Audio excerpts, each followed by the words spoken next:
ಎಲ್ಲರಿಗೂ ನಮಸ್ಕಾರ. ನಾನು ನಿಮ್ಮ ಐಮದಲ್ಲಿ ರಾಜ್ಯಶಾಸ್ತ್ರ ಉಪನ್ಯಾಸಕರು.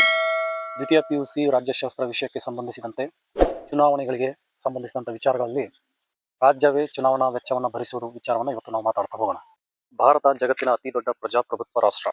ಪ್ರಜಾಪ್ರಭುತ್ವ ಅಂತಂದ್ರೆ ಅಲ್ಲಿ ಪ್ರಜಾಪ್ರಭುತ್ವಕ್ಕೆ ಚುನಾವಣೆಗಳೇ ಜೀವಾಳ ಆಗಿರ್ತವೆ. ಈ ಚುನಾವಣೆಗಳು ನಡಿಬೇಕು ಅಂತಂದ್ರೆ ಅಲ್ಲಿ ರಾಜಕೀಯ ಪಕ್ಷಗಳು ಅತಿ ಮುಖ್ಯವಾದಂಥ ಪಾತ್ರವನ್ನು ವಹಿಸ್ತವೆ.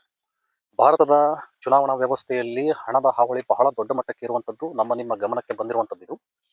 ಈ ಹಣದ ಹಾವಳಿ ಇದ್ದಾಗ ಇಲ್ಲಿ ಬುದ್ಧಿವಂತ ನಿಸ್ವಾರ್ಥ ಜನನಾಯಕ ಗೆದ್ದು ಬರಬೇಕು ಅಂತ ಬಹಳ ಕಷ್ಟದ ವಿಚಾರ ಆಗಿರುವಂಥದ್ದು. ಹಾಗಾಗಿ ಚುನಾವಣೆಯಲ್ಲಿ ಈ ಕಪ್ಪು ಹಣದ ಹಾವಳಿಯನ್ನು ತಡೆಯೋದಕ್ಕೋಸ್ಕರ ಚುನಾವಣಾ ಆಯೋಗ ಒಂದು ದಿಟ್ಟ ಹೆಜ್ಜೆಯನ್ನು ಮುಂದಿಟ್ಟು ಕೆಲವು ಬದಲಾವಣೆಗಳನ್ನ ಮಾಡಬೇಕು, ಚುನಾವಣಾ ಪಾವಿತ್ರ್ಯತೆಯನ್ನು ಕಾಪಾಡಬೇಕು ಅಂತೇಳಿ ಕೆಲವು ಆಯೋಗಗಳನ್ನ ನೇಮಕ ಮಾಡಿತು. ಈ ವಿಚಾರವನ್ನ ನಾವು ತಿಳ್ಕೊಳ್ಳೋಕ್ಕಿಂತ ಮುಂಚೆ ಚುನಾವಣೆ ಎಂದರೇನು ಅನ್ನುವಂಥದ್ದನ್ನ ನೋಡಬೇಕಾಗ್ತದೆ. ದೇಶದಲ್ಲಿನ ಎಲ್ಲಾ ಮತದಾರರು ತಮ್ಮನ್ನಾಳುವ ಪ್ರತಿನಿಧಿಗಳನ್ನು ತಾವೇ ಆಯ್ಕೆ ಮಾಡುವ ವಿಧಾನವನ್ನ ಚುನಾವಣೆಗಳು ಅಂತೇಳಿ ಕರೀತಾರೆ. ಭಾರತದಂತ ಚುನಾವಣಾ ಪದ್ಧತಿಗಳಲ್ಲಿ ಹಣ ಮತ್ತು ಆಮಿಷದ ಮೇಲೆ ನಿರ್ಧಾರಿತವಾಗಿರುವಂತಹ ವ್ಯವಸ್ಥೆಯನ್ನು ನಾವು ನೋಡ್ತಾ ಇದ್ದೀವಿ. ಇಲ್ಲಿ ನಿಸ್ವಾರ್ಥ ಅಭ್ಯರ್ಥಿಗಳು ಚುನಾವಣೆಯಲ್ಲಿ ಸ್ಪರ್ಧಿಸಿ ಗೆಲ್ಲುವಂಥದ್ದು ಬಹಳ ಕಷ್ಟವಾಗಿರುವಂಥದ್ದು. ಕೇವಲ ಚುನಾವಣೆಗಳು ಅಂತಂದ್ರೆ ಹಣ ಯಾರ ಹತ್ರ ಇದೆ, ತೋಳ್ಬಲ ಯಾರ ಹತ್ರ ಇದೆ, ಅವರು ಮಾತ್ರ ಚುನಾವಣೆಯಲ್ಲಿ ಗೆದ್ದು ಬರ್ತಿರೋದನ್ನ ನಾವು ನೋಡ್ತಾ ಇದ್ದೀವಿ. ಇಲ್ಲಿ ನಿಸ್ವಾರ್ಥ ಪ್ರತಿನಿಧಿಗಳು ಗೆದ್ದು ಬರೋದಕ್ಕೋಸ್ಕರ ಏನೆಲ್ಲ ಮಾಡಬೇಕು ಅದನ್ನ ಚುನಾವಣಾ ಒಂದು ಕಮಿಟಿಗಳನ್ನ, ಒಂದು ಆಯೋಗಗಳನ್ನ ನೇಮಕ ಮಾಡಿ ಆ ಆಯೋಗಗಳ ಮೂಲಕ ಕೆಲವು ಸಲಹೆಗಳನ್ನ ಪಡ್ಕೊಂಡು ಬದಲಾವಣೆಗಳನ್ನ ಮಾಡೋಕ್ಕೆ ಪ್ರಯತ್ನ ಮಾಡ್ತಾ ಇದೆ. ಇವತ್ತು ಅಂತ ಬದಲಾವಣೆಗಳು ಏನು, ಆ ಬದಲಾವಣೆಗಳಿಂದ ಭಾರತದ ಚುನಾವಣಾ ಪದ್ಧತಿಯಲ್ಲಾದಂತಹ ಬದಲಾವಣೆಗಳು ಏನು ಅನ್ನುವಂಥದ್ದನ್ನ ನಾವು ನೋಡ್ತಾ ಹೋಗೋಣ. ಭಾರತದ ಚುನಾವಣಾ ವ್ಯವಸ್ಥೆಯಲ್ಲಿ ಹಣದ ಪ್ರಭಾವ ಇರುವ ಯಾವುದೇ ವ್ಯಕ್ತಿ ಚುನಾವಣೆಯಲ್ಲಿ ನಿಂತು ಬಹಳ ಸುಲಭವಾಗಿ ಜಯವನ್ನು ಸಾಧಿಸಬಹುದಾಗಿದೆ. ನೀವು ನೋಡ್ತಿರುವಂತ ಈ ಚಿತ್ರದಲ್ಲಿ ಒಂದು ಬೋನಿನಲ್ಲಿ ಹಣವನ್ನು ಇಡಲಾಗಿದೆ. ಮತದಾರ ಆ ಹಣವನ್ನು ತಕ್ಕೋಬೇಕೋ ಬೇಡವಾ ಅನ್ನುವಂತ ದ್ವಂದ್ವದಲ್ಲಿ ಅವನಿದ್ದಾನೆ. ಒಂದು ವೇಳೆ ಹಣವನ್ನು ತಕ್ಕೊಂಡ್ರೆ ಆ ಬೋನಿನಲ್ಲಿ ಸಿಕ್ಕೊಳ್ತಾನೆ, ತಗೊಳ್ಳಿಲ್ಲ ಅಂತಂದ್ರೆ ಅವನ ಒಂದು ಆರ್ಥಿಕ ಪರಿಸ್ಥಿತಿ ಸುಧಾರಣೆ ಆಗೋದಿಲ್ಲ. ಇಂಥ ಒಂದು ವ್ಯವಸ್ಥೆ ಇವತ್ತು ಭಾರತದ ಚುನಾವಣಾ ವ್ಯವಸ್ಥೆ. ಚುನಾವಣೆಯಲ್ಲಿ ಹಣದ ಹೊಳೆಯನ್ನು ಹರಿಸೋದಕ್ಕೋಸ್ಕರ ರಾಜಕೀಯ ಪಕ್ಷಗಳು ಖಾಸಗಿ ಕಂಪನಿಗಳ ಮೇಲೆ ನಿರ್ಧರಿತವಾಗಿದ್ದಾವೆ. ಖಾಸಗಿ ಕಂಪನಿಗಳ ಮಾಲೀಕರ ಹತ್ರ ಹೋಗಿ ಚುನಾವಣೆಗೆ ತಗಲುವ ವೆಚ್ಚವನ್ನ ಕೇಳುವಂತ ಪರಿಸ್ಥಿತಿಗೆ ಇವತ್ತು ರಾಜಕೀಯ ಪಕ್ಷಗಳು ಬಂದಿದೆ. ನೀವು ಇಲ್ಲಿನ ಚಿತ್ರ ನೋಡ್ತಾ ಇದ್ದೀರಿ. ಒಬ್ಬ ರಾಜಕೀಯ ವ್ಯಕ್ತಿ ಖಾಸಗಿ ಕಂಪನಿಯ ಮಾಲೀಕ ಕೊಟ್ಟಂತ ಹಣದ ಪೆಟ್ಟಿಗೆ ಮೇಲೆ ನಿಂತು ಭಾಷಣ ಮಾಡ್ತಿದ್ದಾನೆ. ಇದರ ಅರ್ಥ ಏನು? ಹಣ ಇಲ್ಲ ಅಂತಂದ್ರೆ ಚುನಾವಣೆಗಳನ್ನ ಎದುರಿಸೋದು ಬಹಳ ಕಷ್ಟ ಇದೆ. ಚುನಾವಣೆಯಲ್ಲಿ ಹಣದ ಹಾವಳಿ ಎಷ್ಟಿದೆ ಅಂತಂದ್ರೆ ಯಾರ ಹತ್ರ ಹಣ ಇದೆನೋ ಅವನು ಮಾತ್ರ ಚುನಾವಣೆಯಲ್ಲಿ ಗೆಲ್ಲೋದಕ್ಕೆ ಸಾಧ್ಯ ಆಗುವಂತ ಪರಿಸ್ಥಿತಿ ಇವತ್ತು ನಿರ್ಮಾಣ ಆಗಿದೆ. ಇದನ್ನ ತಡೆಯೋದಕ್ಕೋಸ್ಕರ ಚುನಾವಣಾ ಆಯೋಗ ತಗೊಂಡಿರುವಂತ ದಿಟ್ಟ ಹೆಜ್ಜೆ ಅಂದ್ರೆ ಚುನಾವಣೆಯಲ್ಲಿ ರಾಜಕೀಯ ಪಕ್ಷಗಳು ಸ್ಪರ್ಧಿಸುವಾಗ ಹಣದ ಆಮಿಷವನ್ನು ಕಡಿಮೆ ಮಾಡೋದಕ್ಕೋಸ್ಕರ ರಾಜ್ಯವೇ ಚುನಾವಣಾ ವೆಚ್ಚವನ್ನ ಭರಿಸುವಂತ ಯೋಜನೆಯನ್ನ ಜಾರಿಗೆ ತರೋದಕ್ಕೆ ನಡೆದಂತ ಪ್ರಯತ್ನ ಇದು. ಖಾಸಗಿ ಕಂಪನಿಗಳು ಚುನಾವಣಾ ಸಮಯದಲ್ಲಿ ರಾಜಕೀಯ ಪಕ್ಷಗಳು ಅವರು ಕೇಳಿದಷ್ಟು ಹಣವನ್ನ ಕೊಟ್ಟು ಚುನಾವಣೆಗಳು ನಡೀತಾವೆ. ನಡೆದ ಮೇಲೆ ರಾಜಕೀಯ ಪಕ್ಷ ಗೆಲ್ಲುತ್ತೆ, ಸರ್ಕಾರವನ್ನ ರಚನೆ ಮಾಡುತ್ತೆ. ಸರ್ಕಾರ ರಚನೆ ಆದ ಮೇಲೆ ಸರ್ಕಾರ ಯಾವ ಖಾಸಗಿ ಕಂಪನಿ ಅವರಿಗೆ ಹಣದ ಸಹಾಯವನ್ನ ಮಾಡಿತ್ತು ಆ ಖಾಸಗಿ ಕಂಪನಿಯ ಹಿತಾಸಕ್ತಿಯನ್ನ ಕಾಪಾಡೋದಕ್ಕೋಸ್ಕರ ತನ್ನ ಇಡೀ 5 ವರ್ಷದ ಅಧಿಕಾರಾವಧಿಯನ್ನ ಬಳಸ್ಕೊಳ್ಳೋದಕ್ಕೆ ಇಲ್ಲಿ ಸಾಧ್ಯತೆಗಳಿರ್ತವೆ. ಯಾವ ಚುನಾವಣೆಯಲ್ಲಿ ಹಣದ ಆಮಿಷ ಹೆಚ್ಚಾಗಿರುತ್ತೋ ಆ ವ್ಯವಸ್ಥೆಯಲ್ಲಿ ಬುದ್ಧಿವಂತ, ಜಾಣ್ಮೆಯಿಂದ ಕೂಡಿದ, ನೈಪುಣ್ಯತೆಯಿಂದ ಇದ್ದ, ಜನಸೇವೆ ಮಾಡಲು ಬಯಸಿದಂತ ವ್ಯಕ್ತಿ ಆಯ್ಕೆಯಾಗುವಂತ ಸಂಭವ ತೀರಾ ಕಡಿಮೆಯಾಗಿರುವಂಥದ್ದು. ಇಲ್ಲಿ ಬುದ್ಧಿವಂತ, ಅನುಭವಸ್ಥ, ಆಡಳಿತಾತ್ಮಕ ಜ್ಞಾನವುಳ್ಳಂತ ಅಭ್ಯರ್ಥಿಗಳು ಮತ್ತು ಸಣ್ಣ ಪುಟ್ಟ ರಾಜಕೀಯ ಪಕ್ಷಗಳು ಚುನಾವಣೆಯಲ್ಲಿ ಸ್ಪರ್ಧಿಸಿ ಗೆಲುವನ್ನು ಸಾಧಿಸೋದು ಬಹಳ ಕಷ್ಟ ಆಗಿರುವಂಥದ್ದು. ಈ ಎಲ್ಲ ಅಂಶವನ್ನ ಗಮನಿಸಿದಾಗ ಸಮರ್ಥರಾದ ಎಲ್ಲರೂ ಚುನಾವಣೆಯಲ್ಲಿ ಸ್ಪರ್ಧಿಸಲು ಅನುಕೂಲವಾಗುವಂತೆ ಚುನಾವಣಾ ಆಯೋಗವು ವೆಚ್ಚವನ್ನ ಭರಿಸಬೇಕು ಅಂತೇಳಿ ಸರ್ಕಾರವೇ ವೆಚ್ಚ ಭರಿಸೋಕೆ ಕೆಲವು ಸಮಿತಿಗಳನ್ನ ರಚನೆ ಮಾಡ್ತು. ಅದರಲ್ಲಿ ಬಹಳ ಮುಖ್ಯವಾದಂತಹ ಸಮಿತಿಗಳು ವಾಂಚೋ ಸಮಿತಿ ಮತ್ತು ತಾರ್ಕೊಂಡೆ ಸಮಿತಿ. ಇವು ಕೆಲವು ಶಿಫಾರಸುಗಳನ್ನ ಮಾಡಿ ಚುನಾವಣೆಗಳಲ್ಲಿ ಕಪ್ಪು ಹಣದ ಹಾವಳಿಯನ್ನು ತಡೆಯೋದಕ್ಕೋಸ್ಕರ, ಜನಸಾಮಾನ್ಯರು ಚುನಾವಣೆಯಲ್ಲಿ ಸ್ಪರ್ಧಿಸೋದಕ್ಕೋಸ್ಕರ ಕೆಲವು ಸಲಹೆಗಳನ್ನ ನೀಡ್ತಾ ಹೋಗ್ತದೆ. ಚುನಾವಣೆಯಲ್ಲಿ ಸ್ಪರ್ಧಿಸಲು ಮಾನ್ಯತೆ ಪಡೆದ ರಾಜಕೀಯ ಪಕ್ಷಗಳಿಗೆ ಚುನಾವಣಾ ಸಮಯದಲ್ಲಿ ವಾಹನಗಳಿಗೆ ಇಂಧನ, ಮೈಕ್, ಕರಪತ್ರ, ಪತ್ರಿಕೆಗಳು, ಪ್ರಕಟಣೆ, ಎಲೆಕ್ಟ್ರಿಕ್ ಮಾಧ್ಯಮಗಳು, ಪ್ರಚಾರ ಮುಂತಾದವುಗಳ ಚುನಾವಣಾ ವೆಚ್ಚವನ್ನು ರಾಜ್ಯವೇ ಭರಿಸಬೇಕೆಂದು ಶಿಫಾರಸು ಮಾಡಲು 1998ರಲ್ಲಿ ಇಂದ್ರಜಿತ್ ಗುಪ್ತಾ ಸಮಿತಿಯನ್ನು ನೇಮಕ ಮಾಡ್ತಾರೆ. ಇಂದ್ರಜಿತ್ ಗುಪ್ತಾ ಹಲವಾರು ಶಿಫಾರಸುಗಳನ್ನ ಮಾಡುತ್ತೆ. ಅಂತ ಇಂದ್ರಜಿತ್ ಗುಪ್ತಾ ಸಮಿತಿಯು 1998ರಲ್ಲಿ ನೇಮಕ ಆಗ್ತದೆ. ಈ ಸಮಿತಿಯಲ್ಲಿ 3 ಜನ ಸದಸ್ಯರಿರ್ತಾರೆ: ಮನಮೋಹನ್ ಸಿಂಗ್, ದಿಗ್ವಿಜಯ್ ಸಿಂಗ್ ಮತ್ತು ಸೋಮನಾಥ್ ಚಟರ್ಜಿ. ಈ ಇಂದ್ರಜಿತ್ ಗುಪ್ತಾ ಸಮಿತಿ ಹಲವಾರು ಶಿಫಾರಸುಗಳನ್ನ ಚುನಾವಣಾ ಆಯೋಗಕ್ಕೆ ಕೊಡ್ತಾ ಹೋಗ್ತದೆ. ರಾಜಕೀಯ ಪಕ್ಷಗಳಿಗೆ ಸರ್ಕಾರವೇ ಚುನಾವಣಾ ವೆಚ್ಚವನ್ನು ಹೇಗೆ ಭರಿಸೋಕೆ ಸಾಧ್ಯ ಆಗುತ್ತೆ, ಅದನ್ನ ಯಾವ ರೀತಿ ಕ್ರಮಗಳನ್ನ ತೆಗೆದುಕೊಳ್ಬೇಕು ಅಂತೇಳಿ ಇಂದ್ರಜಿತ್ ಗುಪ್ತಾ 1998ರಲ್ಲಿ ಸಲಹೆಗಳನ್ನ ಕೊಡ್ತು. ಅಂತ ಸಲಹೆಗಳಲ್ಲಿ ಮೊದಲನೇ ಸಲಹೆ, ರಾಜ್ಯವು ಚುನಾವಣಾ ವೆಚ್ಚದ ಕನಿಷ್ಠ 1 ಭಾಗವನ್ನು ಭರಿಸಬೇಕು. ಆ ಮೂಲಕ ರಾಜಕೀಯ ಪಕ್ಷಗಳು ಮಾಡುವ ಖರ್ಚು ಕಡಿಮೆ ಆಗುತ್ತೆ. ಅಂದ್ರೆ ಚುನಾವಣೆಯಲ್ಲಿ ಪೂರ್ತಿ ಹಣವನ್ನ ಸರ್ಕಾರ ಕೊಡಕ್ಕೆ ಆಗದೇ ಇದ್ರೂ ಅದರಲ್ಲಿ ಕನಿಷ್ಠ ಒಂದು ಭಾಗನಾದರೂ ಸರ್ಕಾರ ಕೊಡಬೇಕು. ಆಗ ಚುನಾವಣೆಗಳಲ್ಲಿ ಕಪ್ಪು ಹಣದ ಹಾವಳಿ ಕಡಿಮೆ ಆಗುತ್ತೆ. ಇಲ್ಲ ಅಂದ್ರೆ ಈ ರಾಜಕೀಯ ಪಕ್ಷಗಳು ಖಾಸಗಿ ಕಂಪನಿಗಳ ಹತ್ರ ಹೋಗಿ ಅವರಿಂದ ಹಣವನ್ನ ಪಡೆದು ಚುನಾವಣೆಯಲ್ಲಿ ಗೆದ್ದ ನಂತರ ಆ ಖಾಸಗಿ ಕಂಪನಿಗಳ ಹಿತಾಸಕ್ತಿ ಕಾಪಾಡೋದಕ್ಕೋಸ್ಕರ ಇವರು ಪ್ರಯತ್ನ ಪಡ್ತಾರೆ. ಜನಸಾಮಾನ್ಯರ ಕಷ್ಟ ಸುಖಗಳಿಗೆ ಇವರು ಕಿವಿಗೊಡೋದಿಲ್ಲ ಅನ್ನುವಂಥ ವಿಚಾರ ಇಲ್ಲಿ ಬರುತ್ತೆ. ಇಂದ್ರಜಿತ್ ಗುಪ್ತಾ ಸಮಿತಿಯ 2ನೇ ಶಿಫಾರಸು ಏನಂದ್ರೆ ಚುನಾವಣಾ ವೆಚ್ಚಕ್ಕೆ ನೀಡುವ ಹಣವು ನಗದು ರೂಪದಲ್ಲಿ ಇರದೆ ವಸ್ತುಗಳ ರೂಪದಲ್ಲಿ ಇರಬೇಕು. ಚುನಾವಣಾ ಸಮಯದಲ್ಲಿ ಬಹಳಷ್ಟು ವಸ್ತುಗಳು ಕೆಲಸಕ್ಕೆ ಬರ್ತವೆ.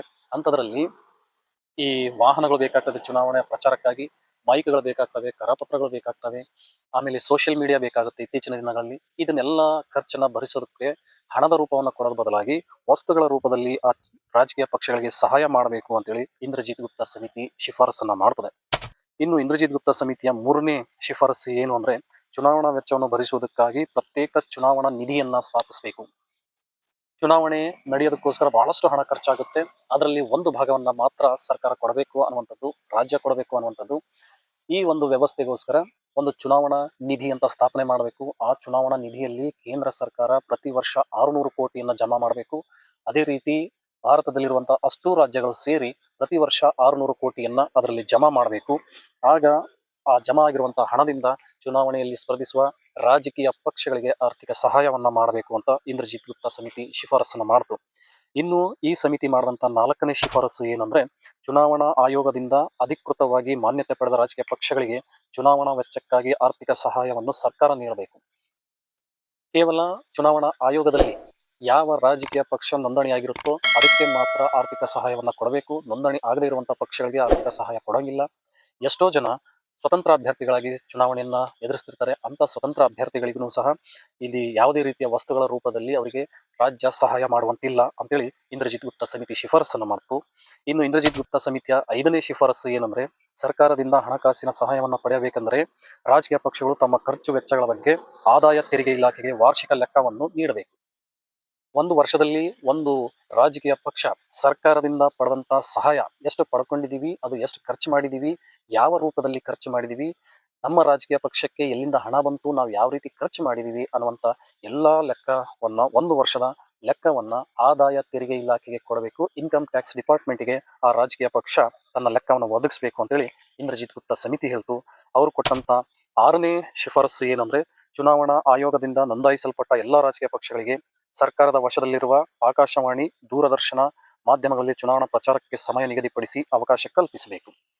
ಇವತ್ತು ಸರ್ಕಾರದ ಅಧೀನದಲ್ಲಿ ಆಕಾಶವಾಣಿ ಇದೆ, ದೂರದರ್ಶನಗಳಂತ ಟಿವಿ ಚಾನೆಲ್ಸ್ಗಳಿದಾವೆ. ಅಲ್ಲಿ ಸಮಯವನ್ನು ನಿಗದಿಪಡಿಸಿ ಒಂದೊಂದು ರಾಜಕೀಯ ಪಕ್ಷಕ್ಕೆ ಇಂತಿಷ್ಟು ಸಮಯ ಅಂತ ನಿಗದಿಪಡಿಸಿ ಪ್ರಚಾರಕ್ಕೆ ಅವಕಾಶವನ್ನ ಮಾಡಿಕೊಡಬೇಕು ಅಂತೇಳಿ ಇಂದ್ರಜಿತ್ ಗುಪ್ತಾ ಸಮಿತಿ ಹೇಳ್ತು. ಹಾಗೆ ಅವರು ಕೊಟ್ಟಂತ 7ನೇ ಶಿಫಾರಸು ಏನಂದ್ರೆ ರಾಜಕೀಯ ಪಕ್ಷಗಳು ಚುನಾವಣೆಯಲ್ಲಿ ಮಾಡಿದ ಸಂಪೂರ್ಣ ವೆಚ್ಚದ ಲೆಕ್ಕಪತ್ರವನ್ನು ಚುನಾವಣೆ ಮುಗಿದ 1 ತಿಂಗಳೊಳಗೆ ಚುನಾವಣಾ ಆಯೋಗಕ್ಕೆ ಸಲ್ಲಿಸಬೇಕು. ಚುನಾವಣಾ ಸಮಯದಲ್ಲಿ ಸರ್ಕಾರದಿಂದ ಪಡೆದಂತ ಸಹಾಯ ಏನಿದೆ, ಆರ್ಥಿಕ ಸಹಾಯ ಏನಿದೆ, ಆ ಆರ್ಥಿಕ ಸಹಾಯದ ಖರ್ಚು ವೆಚ್ಚ ಎಷ್ಟಾಗಿದೆ ಏನು ಅಂತೇಳಿ ಚುನಾವಣೆ ಮುಗಿದ 1 ತಿಂಗಳ ಒಳಗಾಗಿ ಚುನಾವಣಾ ಆಯೋಗಕ್ಕೆ ಆ ರಾಜಕೀಯ ಪಕ್ಷ ತನ್ನ ಲೆಕ್ಕಪತ್ರವನ್ನ ಸಲ್ಲಿಸಬೇಕು. ವಾರ್ಷಿಕ ವರದಿಯನ್ನ ಆದಾಯ ತೆರಿಗೆ ಇಲಾಖೆಗೆ ಸಲ್ಲಿಸಿದ್ರೆ ಚುನಾವಣೆ ಮುಗಿದಾಗ ಚುನಾವಣೆಯಲ್ಲಿ ಎಷ್ಟು ಹಣವನ್ನ ಖರ್ಚು ಮಾಡಿದೀವಿ ಅನ್ನುವಂಥದ್ದನ್ನ ಚುನಾವಣಾ ಆಯೋಗಕ್ಕೆ ಲೆಕ್ಕಪತ್ರವನ್ನು ಸಲ್ಲಿಸಬೇಕಾಗ್ತದೆ. ಒಂದು ವೇಳೆ 1 ತಿಂಗಳ ಒಳಗಾಗಿ ಚುನಾವಣಾ ಆಯೋಗಕ್ಕೆ ಲೆಕ್ಕಪತ್ರವನ್ನು ಅವರು ಸಲ್ಲಿಸಲಿಲ್ಲ ಅಂತಂದ್ರೆ ಆ ರಾಜಕೀಯ ಪಕ್ಷದ ವಿರುದ್ಧ ಕ್ರಮ ಜರುಗಿಸುವಂತ ಎಲ್ಲಾ ಅಧಿಕಾರ ಈ ಚುನಾವಣಾ ಆಯೋಗಕ್ಕೆ ಇರುತ್ತೆ. ಇಂದ್ರಜಿತ್ ಗುಪ್ತಾ ಸಮಿತಿಯ 8ನೇ ಶಿಫಾರಸು ಏನು ರಾಜಕೀಯ ಪಕ್ಷಗಳು ಚುನಾವಣಾ ಸಮಯದಲ್ಲಿ ಬಳಸುವ ಗೋಡೆ ಬರಹ, ಕರಪತ್ರಗಳು, ವಾಲ್ ಪೋಸ್ಟರ್ಗಳು, ಬ್ಯಾನರ್ಗಳು, ಪ್ರಚಾರಕ್ಕೆ ಬಳಸುವ ವಾಹನಗಳು, ಮೈಕ್ಗಳು ಮುಂತಾದವುಗಳನ್ನು ಎಷ್ಟು ಪ್ರಮಾಣದಲ್ಲಿ ಮತ್ತು ಎಲ್ಲಿ ಎಷ್ಟು ಸಮಯ ಉಪಯೋಗಿಸಬೇಕೆಂಬ ಬಗ್ಗೆ ನಿರ್ಬಂಧನೆ ಹೇರಬೇಕು. ಕೆಲವು ರಾಜಕೀಯ ಪಕ್ಷಗಳು ಹಗಲು ರಾತ್ರಿ ಪ್ರಚಾರವನ್ನ ಮಾಡ್ತವೆ. ಅಂತ ಪ್ರಚಾರಕ್ಕೆ ನಿರ್ಬಂಧ ಹಾಕಿ ಅದಕ್ಕೊಂದು ಸಮಯವನ್ನು ಒದಗಿಸಿಕೊಡ್ಬೇಕು. ಯಾವ ಸಮಯದಲ್ಲಿ ಎಷ್ಟನ್ನ ಪ್ರಚಾರಕ್ಕೆ ವಾಹನಗಳನ್ನ ಬಳಸಬೇಕು, ಮೈಕ್ಗಳನ್ನ ಬಳಸಬೇಕು, ಗೋಡೆ ಬರಹಗಳನ್ನ ಎಲ್ಲಿ ಬರೀಬೇಕು, ವಾಲ್ ಪೋಸ್ಟ್ಗಳನ್ನ, ಬ್ಯಾನರ್ಗಳನ್ನ ಎಲ್ಲಿ ಹಾಕಬೇಕು ಅನ್ನುವಂತ ಬಹಳ ದೊಡ್ಡ ಮಟ್ಟದ ನಿರ್ಬಂಧವನ್ನ ಹೇರಬೇಕು. ಇಲ್ಲ ಅಂತಂದ್ರೆ ಕೆಲವು ಮಹಾನಗರಗಳು, ಕೆಲವು ನಗರಗಳ ಸೌಂದರ್ಯವನ್ನ ರಾಜಕೀಯ ಪಕ್ಷಗಳ ಪ್ರಚಾರದ ಗೋಡೆ ಬರಹ, ಬ್ಯಾನರ್ಗಳು ಹಾಳು ಮಾಡ್ತವೆ ಅನ್ನುವಂಥದ್ದು, ಅದಕ್ಕೆ ನಿರ್ಬಂಧವನ್ನು ಹೇರಬೇಕು ಅನ್ನುವಂಥದ್ದು ಇಂದ್ರಜಿತ್ ಗುಪ್ತಾ ಸಮಿತಿ ಶಿಫಾರಸನ್ನ ಮಾಡ್ತು. ಈ ಎಲ್ಲಾ ಶಿಫಾರಸುಗಳನ್ನ ನಾವು ನೋಡಿದಾಗ ನಮ್ಮ ಮುಂದೆ ಬರುವಂತ ಇನ್ನೊಂದು ವಿಚಾರ ಏನಂದ್ರೆ ನೋಟಾ ಅನ್ನುವಂಥದ್ದು. ಈ ನೋಟಾ ಅಂತಂದ್ರೆ ನಾನ್ ಆಫ್ ದಿ ಅಬೌವ್ ಅಂತೇಳಿ. 2013ರಲ್ಲಿ ಸುಪ್ರೀಂ ಕೋರ್ಟ್ ಜಡ್ಜ್ಮೆಂಟ್ ಪ್ರಕಾರ ಈ ನೋಟಾ ಅನ್ನುವಂಥ ಒಂದು ವ್ಯವಸ್ಥೆಯನ್ನ ಚುನಾವಣೆಗಳಲ್ಲಿ ಪರಿಚಯಿಸಲಾಯಿತು. ನೋಟಾ ಅಂತಂದ್ರೆ ಮೇಲಿನ ಯಾರೂ ನನ್ನ ಆಯ್ಕೆ ಅಲ್ಲ ಅನ್ನುವಂಥದ್ದು. ಈ ವಿಚಾರ ಯಾಕೆ ಬಂತು ಚುನಾವಣೆಗಳಲ್ಲಿ ಅಂತಂದ್ರೆ 2013ರವರೆಗೂ ನೋಡಿದಾಗ ಹಳ್ಳಿಗಳಲ್ಲಿ ಅತಿ ಹೆಚ್ಚು ಮತದಾನ ನಡೀತಾ ಇತ್ತು. ನಗರ ಪ್ರದೇಶಗಳಲ್ಲಿ ಮತದಾನದ ಪ್ರಮಾಣ ಅತಿ ಕಡಿಮೆ ಆಗ್ತಾ ಇತ್ತು. ಚುನಾವಣಾ ಆಯೋಗ ಪ್ರತಿಯೊಬ್ಬರಿಗೂ ಕಡ್ಡಾಯ ಮತದಾನ ವ್ಯವಸ್ಥೆಯನ್ನು ಜಾರಿಗೆ ತರಬೇಕು ಅಂತ ಆಲೋಚನೆ ಮಾಡುವಾಗ ಸುಪ್ರೀಂ ಕೋರ್ಟ್ ಮಧ್ಯ ಪ್ರವೇಶ ಮಾಡಿ ಹಿಂಗೆಲ್ಲ ಕಡ್ಡಾಯ ಮತದಾನ ಅಂತೇಳಿ ಮಾಡೋಕ್ಕಾಗೋದಿಲ್ಲ, ಅದಕ್ಕೆ ನೀವು ಏನು ಮಾಡ್ರಿ, ಈ EVM machine, electronic voting machine ಏನಿದೆ ಆ ವೋಟಿಂಗ್ ಮಷಿನಲ್ಲಿ ಕೊನೆಯದಾಗಿ ಲಾಸ್ಟ್ ಬಟನ್ ಒಂದನ್ನು ನೋಟಾ ಅಂತ ನೀವು ಆ್ಯಡ್ ಮಾಡಬೇಕು. ಅಲ್ಲಿ ಏನಾಗುತ್ತೆ, ಮೇಲೆ ಎಷ್ಟು ಜನ ಅಭ್ಯರ್ಥಿಗಳು ಚುನಾವಣೆಗೆ ನಿಂತ್ಕೊಂಡಿದ್ದಾರೋ ಅವರೆಲ್ಲರ ಹೆಸರು ಮೇಲ್ಗಡೆ ಇರುತ್ತೆ, ಕೊನೆಯದಾಗಿ ನೋಟಾ ಬಟನ್ ಇರುತ್ತೆ. ಮೇಲಿರುವಂಥ ಎಲ್ಲ ಅಭ್ಯರ್ಥಿಗಳನ್ನ ಗಮನಿಸಿದಾಗ ಮತದಾರ ಇವರು ಯಾರು ಚುನಾವಣೆಯಲ್ಲಿ ಗೆಲ್ಲೋದಕ್ಕೆ ಅನರ್ಹರು ಅಂತ ಅವನಿಗೆ ಅನಿಸಿದಾಗ ಅವನು ನೋಟಾ ಬಟನ್ ಅನ್ನು ಒತ್ತಿದ್ರೆ ಮೇಲಿನ ಯಾರೂ ನನ್ನ ಆಯ್ಕೆ ಅಲ್ಲ, ಅವರ ಎಲ್ಲರ ವಿರುದ್ಧವಾಗಿ ನನ್ನ ಮತವನ್ನು ಚಲಾಯಿಸ್ತಿದ್ದೀನಿ ಅನ್ನುವಂಥ ಒಂದು ಸಂದೇಶವನ್ನ ಕೊಡಬಹುದಾಗ್ತದೆ. ಇದನ್ನ ನಕಾರಾತ್ಮಕ ಮತದಾನ ಅಂತೇಳಿ ಕರೀತಾರೆ ನೋಟಾವನ್ನ. ಹೀಗೆ ಚುನಾವಣೆಯಲ್ಲಿ ಸ್ಪರ್ಧಿಸುವ ಅಭ್ಯರ್ಥಿಗಳಲ್ಲಿ ಯಾರೂ ಸೂಕ್ತರಲ್ಲ ಅಂತ ಅನಿಸಿದಾಗ ಮಾತ್ರ ನಾವು ನೋಟಾ ಬಟನ್ ಅನ್ನು ಒತ್ತಬೇಕಾಗ್ತದೆ. ದ್ವಿತೀಯ PUC ಓದುವಂಥ ನೀವು ವಿದ್ಯಾರ್ಥಿಗಳು ಮುಂದಿನ ವರ್ಷ ಭಾರತದ ಚುನಾವಣಾ ವ್ಯವಸ್ಥೆಯಲ್ಲಿ ಮತದಾನ ಮಾಡುವಂಥ ಮತದಾರರಾಗ್ತಿದ್ರಿ. ಹಾಗಾಗಿ ನೀವು ಮುಂದಿನ ವರ್ಷ ಚುನಾವಣೆಯಲ್ಲಿ ಮತದಾನ ಮಾಡಕ್ಕಂತ ಹೋದಾಗ ನೀವು ಈ ನೋಟಾ ಬಟನ್ನ ನೋಡುವಂಥ ಎಲ್ಲ ಸಾಧ್ಯತೆಗಳು ಇರ್ತವೆ. ಹೀಗೆ ಚುನಾವಣೆಯಲ್ಲಿ ಸರ್ಕಾರವೇ ಅದರ ಒಂದು ವೆಚ್ಚವನ್ನು ಭರಿಸಬೇಕು. ಆ ವೆಚ್ಚದಿಂದನೇ ರಾಜಕೀಯ ಪಕ್ಷಗಳು ಚುನಾವಣೆಯನ್ನು ಎದುರಿಸಬೇಕು. ಯಾಕೆ ಅಂತಂದರೆ ನಿಸ್ವಾರ್ಥ ಭಾವನೆ ಇರುವಂತಹ, ಜಾಣ್ಮೆಯಿಂದ ಕೂಡಿದಂಥ, ಆಡಳಿತಾತ್ಮಕ ಅನುಭವವನ್ನು ಹೊಂದಿರುವಂಥ ಹಾಗೂ ಸಣ್ಣ ಪುಟ್ಟ ರಾಜಕೀಯ ಪಕ್ಷಗಳು ಚುನಾವಣೆಯಲ್ಲಿ ಸ್ಪರ್ಧಿಸಬೇಕು. ಇಲ್ಲಿ ಒಳ್ಳೆ ಪ್ರತಿನಿಧಿಗಳು ಆಯ್ಕೆಯಾಗಿ ಬಂದಾಗ ಒಳ್ಳೆಯ ಆಡಳಿತ ನಮಗೆ ಸಿಗಬಹುದು. ಒಳ್ಳೆಯ ಆಡಳಿತ ಸಿಕ್ಕರೆ ದೇಶ ಅತಿ ಬೇಗವಾಗಿ ಅಭಿವೃದ್ಧಿ ಆಗುತ್ತೆ ಅನ್ನುವಂಥ ಒಂದು ವ್ಯವಸ್ಥೆ, ಹಾಗೂ ಚುನಾವಣೆಗಳ ಪಾವಿತ್ರ್ಯತೆಯನ್ನು ಕಾಪಾಡಬೇಕು ಅನ್ನುವಂಥದ್ದು ಇನ್ನೊಂದು ಆಲೋಚನೆ ಚುನಾವಣಾ ಆಯೋಗದ ಮುಂದಿದೆ.